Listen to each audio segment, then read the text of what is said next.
Hey guys, it's Shelbi and happy Earth Month if I haven't already said that in like every video this month and also every Instagram post in April. But April is the day of Earth Day, April 22nd, and Earth Day has kind of turned into an entire month, which I think is great because the more we celebrate Earth, the more aware people are of the problems with the Earth, and hopefully the more people enact change in their own lives and, all across our government and businesses as well. But because Earth Day has turned into an entire month event, a lot of businesses have taken advantage of that and started making marketing campaigns during the month of Earth Month to get their brownie points. And I'm not kidding, virtually every brand on the planet is trying to get a little bit of brownie points for doing any sort of anything during Earth Month and then using that to ride out for the rest of the year as if their Earth Month campaign made them a sustainable brand. I decided to make this video during Earth Month because half of those brands are in my email trying to pay me to talk about them. And if you've been watching this channel for any amount of time, you know I have pretty high standards for partnering with any brands. You don't just get to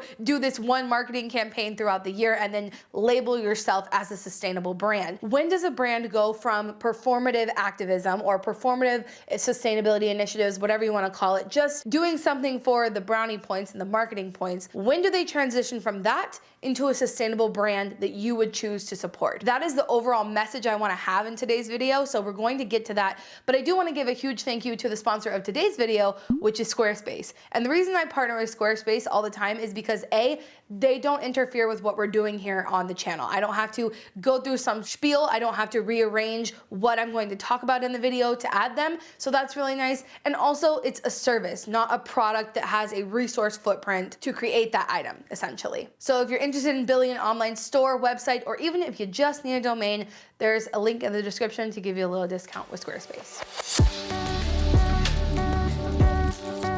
If you're specifically on YouTube, then you do earn money from ads that run on your videos, the ones that you watch as a pre-roll. But that income is incredibly small compared to the work that we put into it. And not only that, but it's incredibly inconsistent and hard to rely on. So most creators partner with brands that align with their mission and their values. And that's where we make the solid chunk of our income. And if you've been watching this channel for a while, you would know that I have pretty high standards, like I said, to partner with any brands. So the amount of money I've turned down this month because the brands in my email don't align with my values is astronomical. Astronomical. So let's start with some of the ones that could be a good example of the ones who are walking that line and making changes, and that I struggle to decide if I should support them or not because they might be on the right track and we want to show them that their changes are valued, and if they continue along this path, we will support them, versus the ones that I'm just like side-eyeing essentially. So first up, fast fashion retailers. This is not one that I would say they're on the right path because fast fashion as an industry, as a business, is not sustainable. Whether or not you change your materials, whether or not you pay someone fair wages, if you are producing clothing that is only meant to last a short period of time and you're pumping out new clothes every single week, the amount of resources it takes to create that fashion and then to dispose of that fashion is not sustainable. The industry itself, the way it is structured, is simply not sustainable. So your line that you created of one, collection using recycled materials with earth-friendly sayings on it, I'm having one of those moments. It's just simply not sustainable. And I don't think there is a conversation to be had there about where they crossed that line. It would have to be an entire conversation of changing the business model, honestly. One of the brands that I turned down, I don't remember how much money it was. This was last Earth Day, quite a bit, but it's Rue 21. I mean, literally one of the pinnacles of fast fashion brands. When I think about where I used to shop when I was a hyper consumer, I would walk through the mall and there was Wet Seal, Forever 21, and Rue 21. So Rue 21 is one of the staples of fast fashion and a brand that I've turned down working with because even though they had a line that was sustainable, I think their overall business model is absolutely just completely not sustainable whatsoever. So this is an example of a brand I just completely turned down. Some other brands I've turned down just because I don't align with this being a sustainable model are subscription boxes. So personally for me, if you are sending me something that I didn't really think through, the product I'm going to be receiving, if it will add value to my life, if it's something that I need, if it's something that I can't get secondhand, all of the above, when you subscribe to a subscription box and you just receive a box of goods, even though they're sustainable, the idea behind this consumer behavior is to just get stuff and be excited to receive something new. I think that is a completely unsustainable business model, to send people things that they did not completely think through, even if the goods that you're sending are considered sustainable. So examples of this would be Globin, Causebox, Mighty Nest, and I also included HelloFresh or other sustainably focused meal kits. I do think there are reasons why someone would use them, and maybe one day there will be a business out there doing it in a way that I think is more sustainable than I'm currently doing my groceries. But right now, I don't feel that way. So I've turned down sponsorships with all of those brands because it doesn't align with what I personally think of as sustainable. And you're free to have a different opinion, and as are my friends or anybody else on the internet who has chosen to partner with them. And I know some of these brands actually have a marketplace where you can just go and select individual items, but I'm speaking specifically to the subscription-based model where you just pay a fee and they send you products that you don't have any say in. I just think that is a completely unsustainable business model. And that's just something I've chosen not to partake in here on this channel. Here's some more brands that I've turned down because they are mostly not sustainable, but they have some sustainability initiative for Earth Day. So IKEA. Let's talk about IKEA a little bit. IKEA, in large part, is what I think of as a fast fashion furniture brand. So like a fast furniture brand. For the most part, their furniture is low quality and is reflected in their prices. They do have a few sustainability initiatives with certain collections. And I feel like that is a lot of brands' segue into becoming more sustainable, right? They will release a collection that is sustainable and they want to test it. They want to test their customer base and see if the market responds to them doing this little collection without committing to changing their entire business model over to being a more sustainable and ethical line. IKEA is specifically a really interesting conversation because they are opening new storefronts. I know they're doing it online where they are reselling their furniture so customers can like return stuff. They are using more sustainable materials, which is great. And they also have an as is section where they sell things that are maybe like dented or broken and all that kind of thing, so that they don't just get tossed out. So I think there are aspects of IKEA's business that can be made more sustainable, but does that then mean that they are a sustainable brand? And I feel like I need a brand to pass that threshold before I decide to partner with them. Does that make sense? And I'd love to hear where your line would be, and if there is room for the conversation to talk about big brands like IKEA doing sustainable things so that they are encouraged to do more, or so that people can have access to more things, right? So IKEA, like I said, low quality, low prices. But does them doing better then serve a lower income person who can't shop from a super high quality, super expensive, sustainable brand? But maybe to the average college student who isn't thinking solely about sustainability and isn't thinking secondhand, but their first thought is IKEA. So if we encourage IKEA to do more of what we think of as sustainable, does that then result in that college student having no thought or clue about sustainability,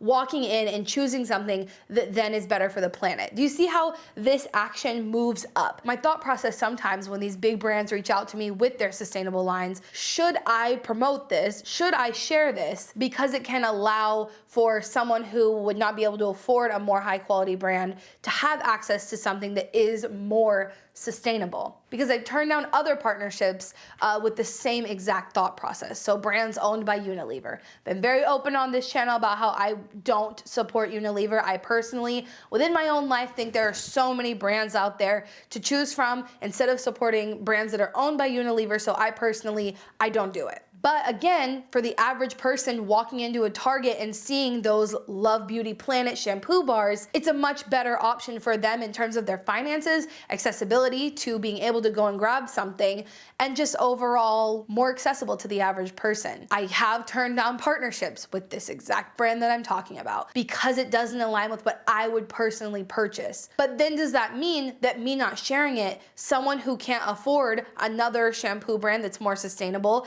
does that then make a person who can't afford that think they cannot attain a sustainable lifestyle? Living sustainably is about a lot more than the shampoo bar you purchase, and being an activist is about a lot more than the shampoo bar you purchase, of course. And when does it surpass that threshold of, if you're owned by Unilever, you just absolutely suck and we don't want anything to do with you? When do you pass that threshold into, okay, this is something that they're doing to be better, and I want to show them that what they're doing to be better is supported. Where is the line? That is the question of this video. How do we determine where that is, and how do we make that distinction? For me personally, as far as I've gone in this YouTube thing, it's just been as to turn down that partnership for me personally. But every time I do, I wonder if I'm doing a disservice to some of my audience who could benefit from knowing about that. HP is another brand that's doing stuff right now that largely I don't think of them as a sustainable company. They don't have a lot of sustainability initiatives and using recycled materials and having a take-back program and manufacturing and mining things ethically, but they're running an Earth Day campaign. So trying to look sustainable. I personally don't advocate for buying new tech in my life. Everything I own to run this channel has been bought secondhand. And so for me personally, that's the most sustainable option. But if HP is doing this sustainable initiative, okay, they have this sustainable initiative going on. I share it, other people around the world share it, however someone finds out about it, it doesn't matter. That encourages more people to support the brand because they think they're doing something sustainable, and the brand sees that they get more support when they're more sustainable, and that drives them to do more sustainable things. Do you see how this becomes such a conflicting thing? If we want to see large-scale change, of course, writing to these businesses and calling them out is a great option. So is boycotting. But if we boycott in silence, do they even know we're boycotting? And if we just completely dismiss all of their sustainability initiatives and just say, fuck off, essentially, you're not sustainable in my eyes, then what driver do they have to do better? Until we implement policies, of course, that say, hello, stop producing things that are murdering the planet and also impacting people in your supply chain negatively. But as someone who has worked in government for years, I can tell you change does not happen rapidly at that level. I personally started this YouTube channel because I think individuals can drive change within policy and within businesses much faster than we can by just letting the politicians do what they will and asking them to do something. Not because I think our choices are what's going to change the world. I think our choices are what's going to influence the businesses and the governments to change the world by voting with our dollars. And that's the whole conversation I wanted to have with you guys today. At what point do we say yes and no? And how do we say yes and no? Do we just support IKEA and their new sustainable line quietly? Or does it make sense to purchase something from IKEA and then maybe write to IKEA and say, this is why I chose to purchase from you. This is what you should do more of. To tag them when you post something of it on Instagram or Twitter and say, hey, IKEA is doing this initiative. They need to do more, but this is why I chose to support them. Where is the line and how do we move about doing that? Other things I turn down sponsorships for all the time because I don't use them in my daily life are things like perfume. I don't like perfume. I haven't used it since probably high school. I don't take any brand sponsorships to do with that. And I also try pretty often to not take sponsorships that are competitors to the brands that I love. And that also becomes a little bit conflicting, right? So the deodorant I use, the only one I've used for years, I absolutely swear by it. I don't think there's a better one out there. And it's completely plastic free, so I love it. So I try not to get confusing on this channel by talking about multiple different deodorant brands because I want you guys to know what is tried and true for me, what I can personally endorse as being good. Same thing with the toilet paper I use. I think they're the best ones on the market, so I try not to get confusing by always talking about all these different toilet paper brands. Stasher Bag, I think Stasher Bag is the highest quality reusable bag out there. I try to avoid talking about other brands because I don't think they're as good. But within all these categories are different forms of accessibility in terms of price, in terms of location, in terms of many different things. And so I struggle there as well. Should I talk about other deodorant brands? But when one reaches out to me and they do have great sustainability initiatives, do I turn it down? Because then it becomes confusing to you guys if I'm talking about all these different brands all the time. At what point do we say this is okay and this is not? I don't know where the line is, and so therefore all this time on this channel I have just turned them down because I didn't know how to approach that in a way that isn't confusing for you. I have name dropped quite a few companies in this video, but there are even more that I've turned down a lot of money with you guys to maintain my trust with you, but also to not let brands who are just kind of pulling the wool over our eyes get in here and get some sort of stamp of approval from me, because your trust at the end of the day is the most important thing not making money. I mean, I do have bills to pay, but I have I have planned appropriately to not have to depend on brands that I personally think of as not sustainable to pay those bills. So at the end of the day, those are sponsorships that I've turned down, literal money I've left on the table because I don't think brands who are just doing things performatively deserve a platform. But I just want to have a conversation so much in the comments about where it goes, like I said, from being a brand being performative to a brand actually making a difference, and when we choose to support them so that they see what we want to see more of. That's what the point of this video is, to talk a little bit about what I've turned down and to start a conversation about performative activism or performative sustainability from brands. So I hope you liked this video. I hope it started a conversation. Thank you so much for watching. And like I said, this video is brought to you by Squarespace. So let's talk a little bit more about a sponsor that I do stand behind.